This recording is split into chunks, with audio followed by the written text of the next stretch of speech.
Sprinkles, you are a bird chirping outside for 30 minutes straight. Then I yell out the window, you stop chirping for 1 minute. And then you start up all over again. So I get up and I slam the window shut. I have a coin in my hand. I'm going to flip the coin and then it will land on heads. That's the first flip. But then for the second flip, I bet on heads again. Interesting.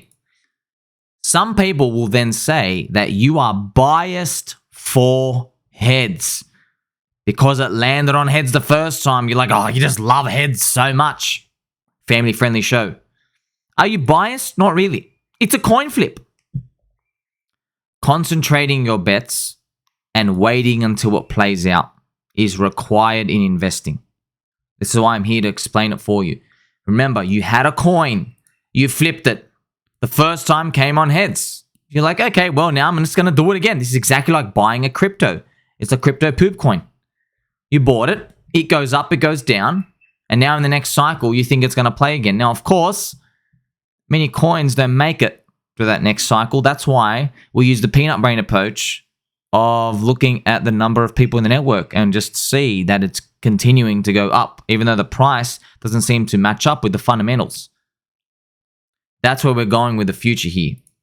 A lot of people will tell you at the bottom of the cycles, friends, at the bottom of the cycles, I want to tell you right now. So at every point, at some point, you are forced to play at the bottoms. It goes up and it goes back down. But what do people say to you right here? They say, you're biased, sell, sell, sell, sell. They want you to do that down here. They always do it at the very bottoms. Why? They're in stable coins. They don't know what they're doing. They lost all their money leverage trading. They bought the wrong poopy. They bought the top of a JPEG. They rotated into a meme coin. Now they've lost everything. Now they want to go blame everybody else. They burned too many bridges. That's the unfortunate reality of it. Remember, I explained to you a few times the difference of market cap and liquidity and how important it is. Market cap is a real thing. I'm not saying to trade off it. I'm just telling you the average bid of a market and the market cap, it's a dangerous number. So basically, most of the time, if you're lucky, your bid is only like 3% of the market cap. I'm going to use be generous and just be 5%. What does that mean? That means if you have a room full of people, 20 people are going to tell you a combined number of how much money they think they have in that coin, in this coin, right? They're going to tell you how much money they think they have. But because of the bids and how thin it is, only one in those 20 can actually escape. 19 out of 20 cannot escape with that number.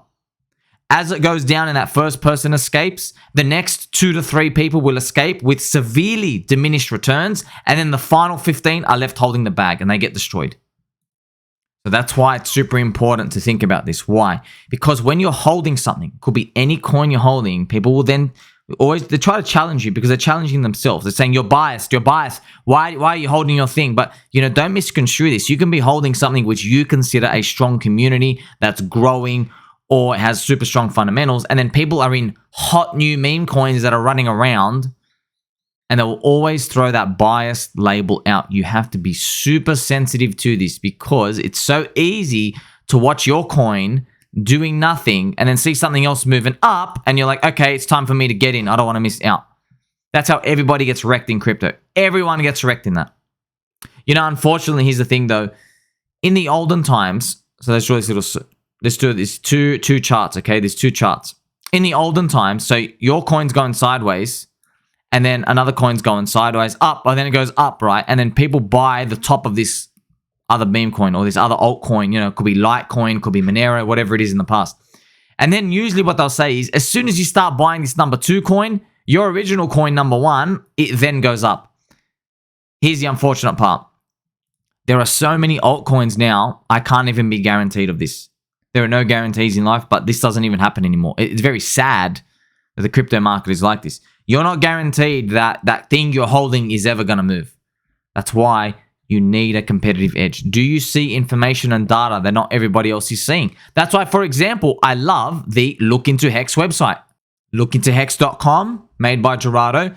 I always look at this. Okay, you know what? The numbers are going up and to the right. Yes, it's stored during this bear market, but the numbers are going up and to the right. The number of people in the system is slowly growing. It is still growing. They are adding people.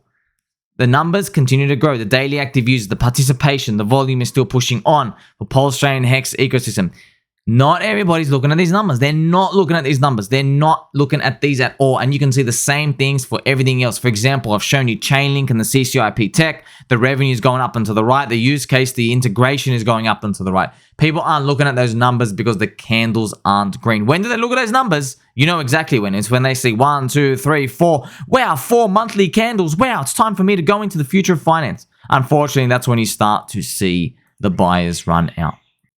So you got to be super careful of these because everybody is so close to capitulation fringe. This is a picture. It's from last month. I made this. I just wanted to reflect back on it. Now, a lot of people will always want me to capitulate. I've been hearing this for 2 years, and I'm thinking, buddy, good luck to you. You ain't finding that from me. A capitulation, an official capitulation. Do you know how impossible that is? Do you know what I've sat through? Nuclear destruction. It is impossible. Somebody's got to check my insights. The reason why I'll never capitulate is because I am scared of how rich you'll be if I actually do click that sell button at the bottom.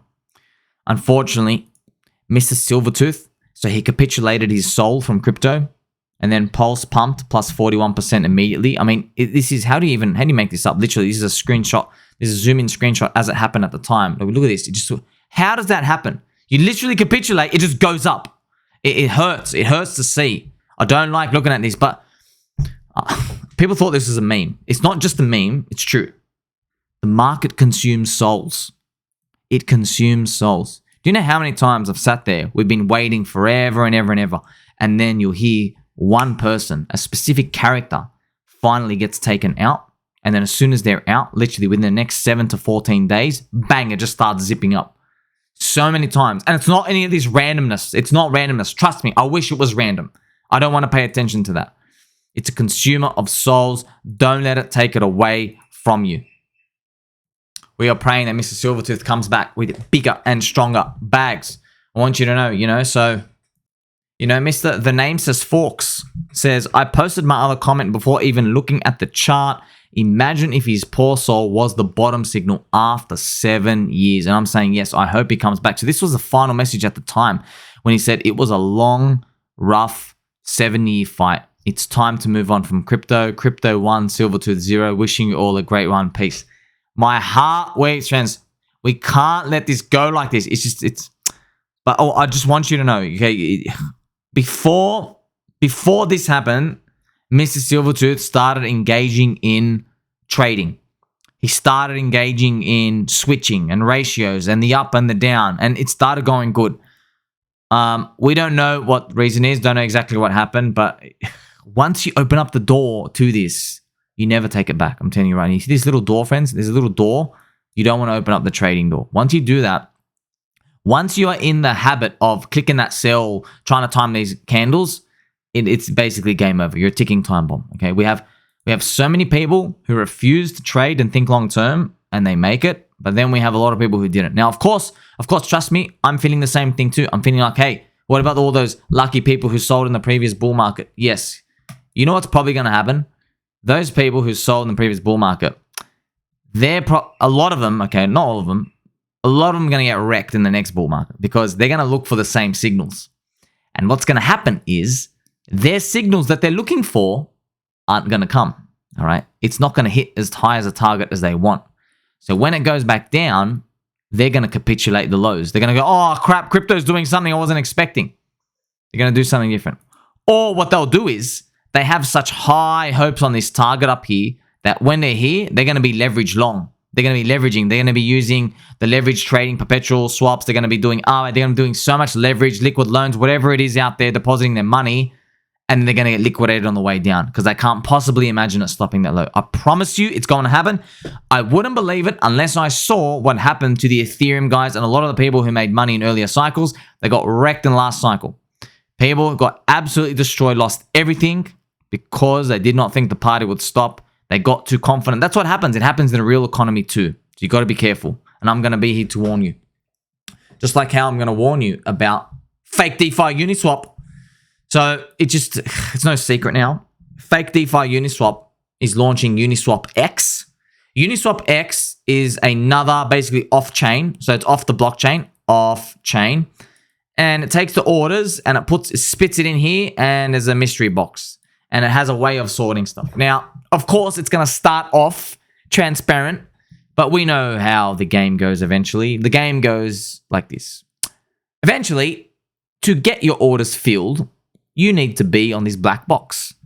And the black box is going to have tentacles in there watching, and it's going to have to go through a whitelist by the government and the JP Mosquito and other evil banking overlords.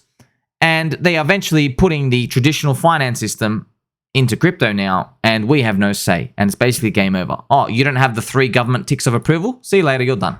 So, unfortunately, Uniswap's a sellout. We know this. They caved to the corrupt SEC. But if they're listening, I want you to know, you see this knife, friends? You see this knife, okay? The corrupt SEC, you think you're giving yourself an advantage to that? You're not, all right? You know what they're doing? They're scum. They are going to get that knife and they're going to put it in your back and they're going to twist. That's what these scum people do. They're not people. They are reptilian overlords, okay? Now, you can learn the easy way or the hard way. In fact, I don't care what you do because I know real DeFi and real freedom of speech is going to win in the end. So you guys can go and do this all you want.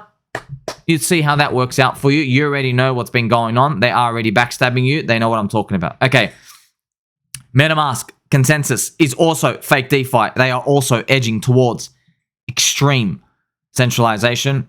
They're going to require an identity soon. I mean, it just hurts me when I say this. You know, when I first said MetaMask is going to require ID, you know, I said as a joke.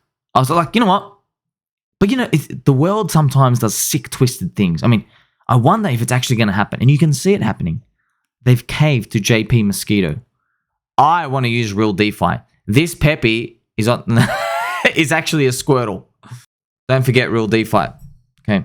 But you know, a lot of people say to me, well, how come you believe in real DeFi, but then the bug eater overlords have chosen ChainLink? Yeah, that's right. What I'm doing is, how about you use the fact that you know that the bug eaters want to get into ChainLink so that when they take their fiat money, so these are their fiat money, okay? Their fiat money will go and they'll buy Link, and then Link goes up, okay? And then when they've given you a premium price for Link, you can then rotate your bag back into real DeFi, okay? Isn't that a genius move? Hey, so effectively what you've got them to do is you've got them to print dirty money, buy your bags up, and then you rotate it into something that you want. Isn't that a great idea? You got to have a bit of diversification when it comes to the different leaders out there. Now, I'm not saying don't diversify everything and spread yourself too thin, because it's very easy to just go start buying 150 coins. Unfortunately, not everything's going to move. Don't forget, real DeFi. Join the real DeFi revolution. Make sure you like, subscribe, press the bell button. I appreciate every single one of you. Tell mom and dad we love and appreciate them. Catch you next one.